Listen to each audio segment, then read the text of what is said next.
네, 회원님들 반갑습니다. CS 인베스트입니다. 4월 26일 화요일 아침 시황 방송 시작하도록 하겠습니다. 자, 방금 SK 하이닉스가 실적 발표 나왔습니다. 시장의 예상치보다는 소폭 하회했다라는 실적을 발표를 했고요. 또한 이번 주도 지속적으로 기업들의 실적 발표가 나오게 됩니다. 분기 보고서야 지금 4월달, 5월달, 5월 둘째 주 되면은 이제 다 나오겠습니다. 그 전에 잠정 실적 발표를 하는 기업들은 잠정 실적 발표가 되고 있으니까 좀 실적들을 한번 체크하고 가시는 상황이 되시면 되겠습니다. 또한 지금 국내 시장 상황 뭐 글로벌을 따라서 움직이고 있었던 상황이었습니다만은 현대상선, 한진해운에 지금 결국은 터질 게 터졌다라는 거였습니다. 그래서 이것들이 조선업종에까지 영향을 주고 있고요. 또한 철강까지 넘어가는 분위기가 되고 있는 상황입니다.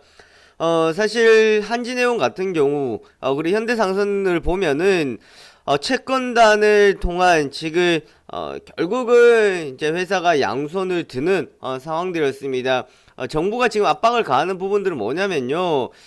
지분이 많이 있다. 그러니까 예를 들어서 대우조선해양 같은 경우에는 지금 정부의 압박을 통해서 갈 수가 있겠죠. 그렇지만 그게 아니라 뭐 현대 중공업이나 삼성중공업 같은 경우에는 민자기업, 민간기업이잖아요. 그걸 두고 니네들 이래라 저래라 먼저 할 수는 없는 상황인데 이제 정부가 원하고자 하는 것들은 빌려준 돈이 있지 않습니까? 그 빌려주는 돈을 통해서 압박을 좀 가하라라는 겁니다. 그래서 조선에 우리가 세계 조선 강국이다 그랬었는데요. 조선 업체 3개가 뭐 이제 2개로 되니 많이 그랬는데 뭐 사실 그렇게 될 확률은 적다라고는 하고는 있습니다만은 결국은 뭐 이것이 지금 상당히 좋지 않은 분위기를 나타내고 있다라고 보실 수가 있겠고요. 철강 역시도 이것을 지금 비켜가지는 못할 것으로 예상이 되고 있습니다. 과연 이게 어디서 시작이 되었을까요? 우리가 한번 되짚어 본다 그러면 이러한 지금 업체들이 무너지면 뭐 우리들의 실업자들이 많이 늘어난다라는 것은 당연히 또 생각해야 되는 부분일 수도 있는데요. 시장에 들려 나오는 이야기는 그렇습니다. 이미 중소기업들은 타격을 받았다라는 겁니다. 그런 말씀 드려서는 참 그렇습니다만은 대기업, 그러니까 큰 기업에 있던 사람들은 다른 상황들을 살고 있었다라는 거예요. 그래서 이제 와서 어느 정도 좀 실직이나 뭐 그런 부분에 대해 이야기가 나오고 있는데, 또한 우리 국민들의 반응들을 보면은 굳이 거기에 우리 세금들을 넣고 우리 정부의 돈이 들어가야 될 이유가 있겠냐라는 뭐 이야기들 많이 나오고 있습니다. 중요한 거는요, 사실 너무 안일하게 생각하지 않았나라는 부분들입니다. 이번에 한진해운만 보더라도 2008년도 우리가 예전에 금융위기가 터지고 그 다음에 글로벌 경기 우려가 터졌을 때 이후부터였습니다. 그리고 어느 정도 좀 회복이 됐었는데요. 그때 갇히고 있던 배였죠. 부채를 200%까지 이제 낮추라라는 소식 때문에 현대상선이나 한진해운들이 보유하고 있던 배들을 전량 다 매각을 하고, 그리고 해외 손주들한테 배를 빌려서 해운업을 했었습니다. 시중보다는 뭐 5배 이상 지금 돈을 줬다라는 부분들인데요. 좋을 때는 상관없었다라는 거예요. 그렇지만 부진하면서 용선료에 대한 계약들이 지금 있었고, 그 가격을 낮출 수 없는 상황이면서 계속 수송을 하면 할수록 적자가 늘어났었다라는 거였습니다. 참 안타깝죠. 배를 만드는 나라에서 우리 가지고 있는 배 없이 해운업을 했었다라는 거. 그전에야 뭐 배를 가지고 있었습니다만은 어려운 상황 때문에 배를 처분한 것은 맞습니다만은 참 우리의 산업적인 구조, 그리고 우리의 전체적인 구조를 다시 한번 되돌아봐야 되는 계기가 되지 않을까라는 생각이 들겠고요. 그리고 또한 오늘 아침 뉴스 보시면 이렇게 지금 어려운 상황에서 현대중공업에서는요, 노조에서는 이제 임금을 올려달라라는 이제 파업에 들어간다라는 소식들이 들려오고 있습니다. 참 안타깝죠. 제가 어제 그 이야기 했었어요. 우리 직원들하고도. 사실 지금 서로가 이야기해야 될 부분들이 있겠죠. 회사 입장에서. 그리고 또한 그 직원들의 입장으로서 노사의 서로의 차이가 있습니다만은 참 그러한 상황들까지 나타나고 있다라는 겁니다. 그래서 뭐 울산이나 이렇게 거제 현대중공업이나 자동차 쪽에 있는 그 저희의 뭐 주위의 친구들을 보더라도 참 뭐랄까 일반 대구에 있는 친구들보다는 좀 더 여유로운 생각들을 했었던 것 같습니다. 그래서 이번 같은 경우에도요, 임금 협상에 대한 이야기도 나오고 있고, 뭐 서로가 서로만을 바라보는 것, 대기업 같은 경우에도 어려울 때 그 전에 좀 베풀고 정말 낙수 효과를 줬었어야 되는데 그러지 못했었다라는 거, 뭐가 맞다라는 거 없는 것 같은 거예요. 참 뭐가 맞는 정답은 없죠. 지금 이렇게 보면 니네들 그렇게 될 줄 알았다라고 하고 있겠고, 또 한편 봤을 때 그렇게 무너져 버리면 우리가 또 무너지는 상황이고, 또 노사 쪽에서 봤을 때는 니네들 그렇지만 우리는 우리가 챙길 거 챙겨간다. 우리 임금 올려달라 하는 것이고, 하여튼 그렇습니다. 뭐 서론이 길었는데요. 지금 이 최고의 이슈에 왜 이런 이야기 들으냐면 되게 심각하거든요. 이게 되게 심각한데요. 왜 이 심각한 걸 안 짚고 넘어가는지 잘 모르겠습니다. 지금 시장도요. 되게 심각한 상황입니다. 골맞던 게 터지고 있습니다. 그럼 이것뿐만 아니고요. 제가 뒤에 가서 이야기 드리겠지만 도미노가 될 겁니다. 도미노가. 자, 어제 국내 증시 거의 뭐 보합권이었고요. 코스닥 소폭 상승해서 마감되었습니다. 외국인들의 매수세에 이어졌던 상황들이었고, 뭐 지금 유가 같은 경우에는 다시 제한적인 모습들 나타내고 있는 상황입니다. 어제 비차익을 통해서 1200억이 매수가 들어왔었고 외국인들 2200억 매수가 들어왔는데, 외국인들 과연 어디에서 매수가 많이 들어왔냐라는 거예요.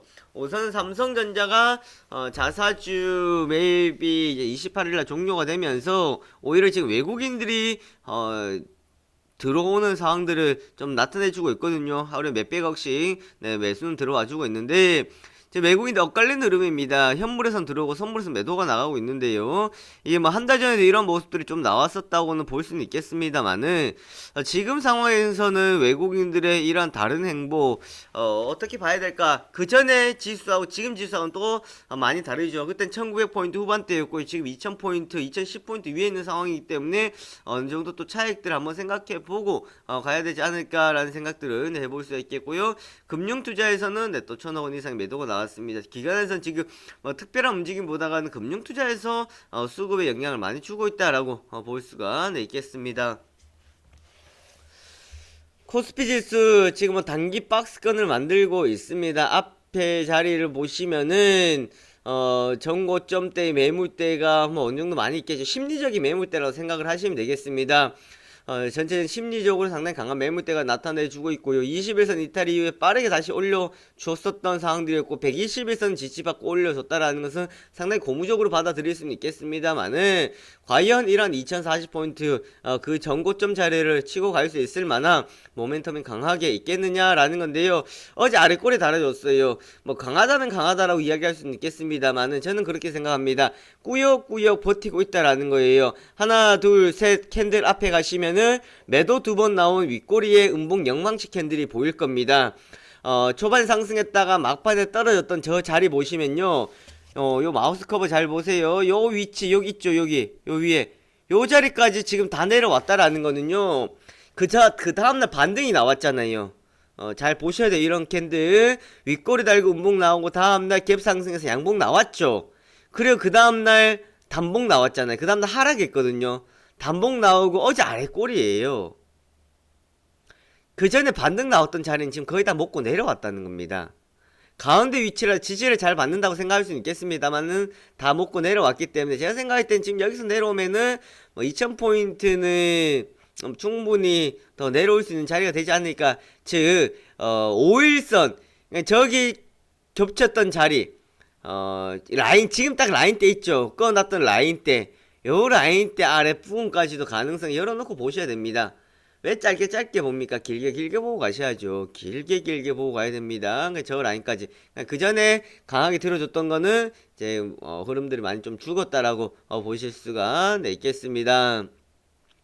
뭐 내수주들이나 정유주들 쪽에 강세를 보였었던 상황들이 나타났었고요.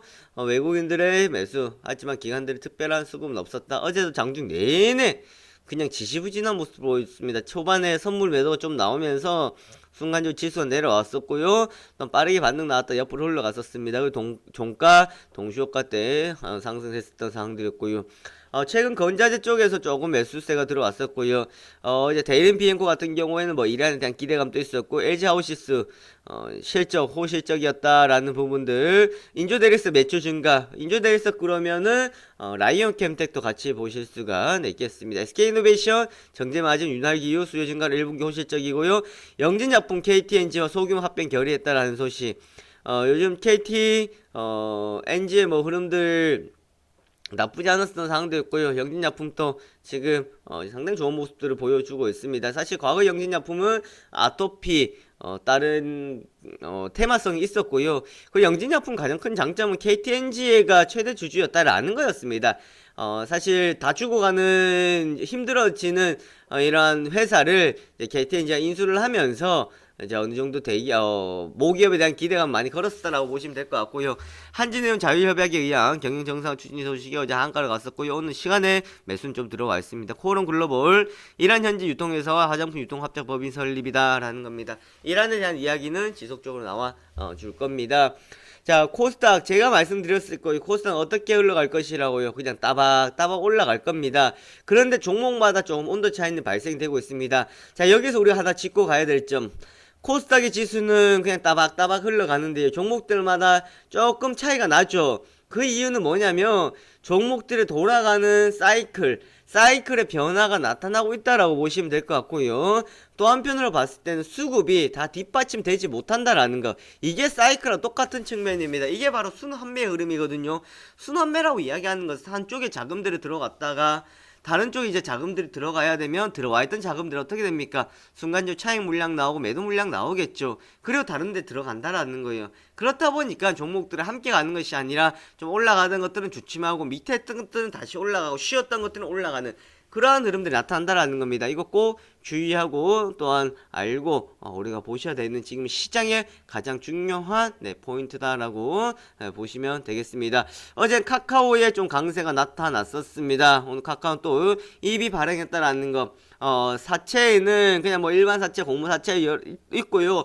또한 신주인수권 부사채, 워런트 신주인수권 부사채 BW가 있고, 전환사채 CB가 있습니다. 그리고 EB 교환사채가 있습니다. 로엔과 이제 교환할 수 있는 교환사채 발행을 했었다라는 소식 또 있었고요. 어제 중국 시장에 대한 기대감 때문에 4% 이상 급등해서 마감이 되었습니다. 오늘 아침 시간에 만주 이상 매수 물량들이 들어와 있었습니다. 자, 히림 박근혜 대통령 이란 순방 대규모 기반 시설 수직 기대감의 강세를 보여주고 있고, 오랜만에 이야기가 나왔습니다. 한국사별 결제. 바이오랜드는 치과형 콜라겐, 멤브레인 중국 위생 허가 취득인데, 바이오랜드의 최대 주주는 누구입니까? 바로 SKC겠죠. 캠시스, 삼성전기, 테슬라 후방 카메라 모듈 공급 추진한다는 소식. SPG, VR, 어드벤처 시험관 도입 소식에 강세를 보였고요. 그리고 지금 뭐 테슬라에 대해서 이야기 나오고 있는데, 과연 이제 테슬라에 대해서 신뢰성 이야기 많이 나옵니다. 얼마만큼 이제 유지가 될 것이냐. 아직은 섣부른 감은 많이 있겠죠. 시기라는 게 또 너무 빨라도요. 그거를 또 태워갈 수는 없어요. 그래서 이런 측면을 본다 그러면 어떻게 보면 삼성이 참 그냥 머리를 잘 굴린다고 보면 됩니다. 다 확인되고 접근하는 거 보면요. 너무 빨리 개발이 되고 너무 빨리 나와도 시장에 지금 수요가 없으면 안 되는데, 이번에 가장 컸던 건 뭐였어요? 사전 예약이 많았다. 그러니까 시장이 예상보다 뜨거웠다라는 포인트를 잡았죠. 뜨거웠고 얼마만큼 몰고 다닐 거고 얼마만큼 그런 사람들 반응이 좋을 것이냐, 이상이 없을 것이냐라는 것에 우리가 좀 초점을 두고 가시면 될 것 같습니다. 그리고 SPG 이야기 나왔는데, 어제 장 끝나고 이렌텍 같은 경우에는 유상증자가 나왔습니다. 최근 어느 정도 올라가 있었던 상황에서. 그래서 이제 기업들의 또 주가가 어느 정도 상승했으면은 뭐 유상증자나 뭐 이런 것 때문에 주가도 영향을 받을 수가 있겠다라는 거 참고하시면 되겠고, 또 하나 무엇 때문에 증자를 하는지, 과연 어떠한 부분인지 그 부분들도 우리가 좀 체크를 하고 가주셔야 되겠습니다. 뉴욕 증시 경제지표의 부진과 국제유가의 하락, FOMC 앞두고 관망세가 짙어지면서 약세로 마감되었던 상황들이었고요. 국제유가는 또 2.5% 하락해서 마감이 되었습니다. 일본은행, 그리고 연방준비제도 이사회 통화정책 결정, 상당히 관심을 많이 가지고 있는데, 특히나 일본 같은 경우에도 추가적인 뭐 부양책 이야기 나오고 있는데, 이런 부양책이 뭐 어디까지 써야 될지, 브레이크 없는 부양책입니다. 부양책이 없다 그러면 시장이 정말 지금 무너질 수도 있을 것 같다라는 생각 들 정도의 네, 흐름들이 나타나고 있다라는 거 보시면 되겠고요. 그리고 이제 FOMC가 열립니다. 4월 기준금리 인상 가능성 0% 반면 6월 인상 가능성이 23%라는 건데 이제 양일간 열립니다. FOMC에서 기준금리 인상할 것이다 라는 소식은 뭐 없을 것으로 예상이 되고 있겠죠. 하지만 어떠한 이제 시그널이 나올 것이냐, 추가적인 어떤 발언을 통한 방향을 잡아줄 것이냐 라는 것에 네, 시장은 관심을 가지고 있다라는 점. 자, 오늘의 시장 포인트 외국인의 수급, 그러니까 외국인의 현물의 매수, 그리고 선물에서 매도인데요. 외국인의 현물의 매수가 얼마만큼 이제 이어질 것이냐라는 거 강도고요. 그리고 어떤 업종에 들어와 주느냐 업종별로 보셔야 됩니다. 그냥 외국인들 다 들어온다고 해서 보는 것이 아니라 어느 업종에 들어와 주고 있느냐라는 거. 상하방 경직의 박스권 흐름입니다. 상방도 막혀있고 하방도 막혀있는 단기적인 박스라 그랬어요. 하지만 단기적인 박스이지만 제가 라인에 대해서 아까 전에 설명드렸습니다. 그 전에 올라왔던 자리 그리고 무너졌다 반등 나오고 그 자리 지금 다 먹고 내려왔다고요. 그것만 잘 기억하시면 될 거예요. 조심스러운 글로벌의 행보입니다. 지금 글로벌도 지금 상당히 조심스럽다. 글로벌 증시로 보시면 잘 아실 겁니다. 지금 중국 같은 경우에도 좀 쉽게 올라가지 못하고 있는 상황이 되겠고 유럽도 그렇고 미국도 그렇습니다. 이제 어느 정도 올라와 있기 때문에 위에서 좀 바라볼 수 있는 것 욕심낼 수 있는 게 줄어들겠죠. 왜? 어느 정도 위에 있으니까. 자, 종목별 순환매가 나타나고 있다라는 겁니다. 종목별 초반에 말씀드렸던 거 똑같아요. 자금들의 이동이 생겨나고 있고요. 조선해운의 도미노입니다. 서론 부분 제가 길게 말씀드렸었는데 해운과 조선, 철강 이런 쪽 도미노가 우리나라의 제조업 글로벌 전체적으로 전반에 영향을 크게 줄 수 있지 않을까라는 생각들 네, 해볼 수가 있거든요. 숨겨놓았던 것들이 이제 수면 위로 떠오를 수 있다라는 거. 서두를 것 없는 상황입니다. 제가요 지난주 지지난주 내 추구장창 외쳤던 이야기 뭔지 아십니까? 어렵다. 지금 어려운 상황이다. 어려운 상황인데 왜 그렇게 서두르냐라는 거였습니다. 그리고 지금은 어떤 관점을 접근해야 된다 그랬었어요. 사서 기다린다는 생각 접근해야 됩니다. 최근 들어 어떤 종목 괜찮습니까? 화장품 업종 괜찮죠? 기억해 보십시오. 저희가 화장품 업종 추천해 드릴 때는요. 화장품 업종 밑으로 때려박고 있었습니다. 밑으로 내려가고 있었다고요. 관심도 못 받았다고. 그런데 화장품 업종 그때 우리가 접근하자 그러고 안 움직였다 지금 올라온 거였잖아. 맞죠? 그런 상황들이다라는 거예요. 그러니까 시장 이길 수 있는 거는요. 지금 흐름에 빨리 내 몸을 태우는 것이 아니고요. 관찰하고 좀 길게 보고 가셔야 되는 겁니다. 한솔 테크닉스 같은 경우에도 저희가 접근하고 쭉 떨어졌다 그 다음에 올라와서 저희가 이제 전량 수익 실현했었는데 챙기고 가자라는 거였어. 챙기고 가자는 거. 그리고 다시 또 접근하면 되잖아. 왜? 또 다른 업종 또 아무튼 있으니까 그렇게 하면 된다라는 거예요. 근데 지금 같은 경우에 왜 굳이 서두르냐라는 거예요. 그리고 우리는 서두를 수밖에 없는 게 뭐냐면 사실 그렇습니다. 회원님들도 빨리 종목을 줬으면 좋겠다. 빨리 뭔가 샀으면 좋겠다는 생각을 해요. 그럴 때 절대 서두르지 마시고요. 올라간 것만 생각하면 2,000개 중에 올라간 거 없겠습니까? 그렇게 많잖아. 몇백 개가 되는데. 그죠? 그렇게 생각하면 회원님 반이에요, 반. 2,000개 중에요. 못해도 7, 800개 올라가면 거의 반 정도 올라가잖아. 50% 확률이에요. 그럼 얼마나 쉬워? 50% 확률인데 반반인데 생각해보시 반대로 손실날 확률 50%입니다. 많죠? 네, 그렇게 생각하시면 돼요. 절대 서둘 거 없는 상황입니다. 네, 여기까지 오늘의 시장 흐름 한번 짚어봤습니다.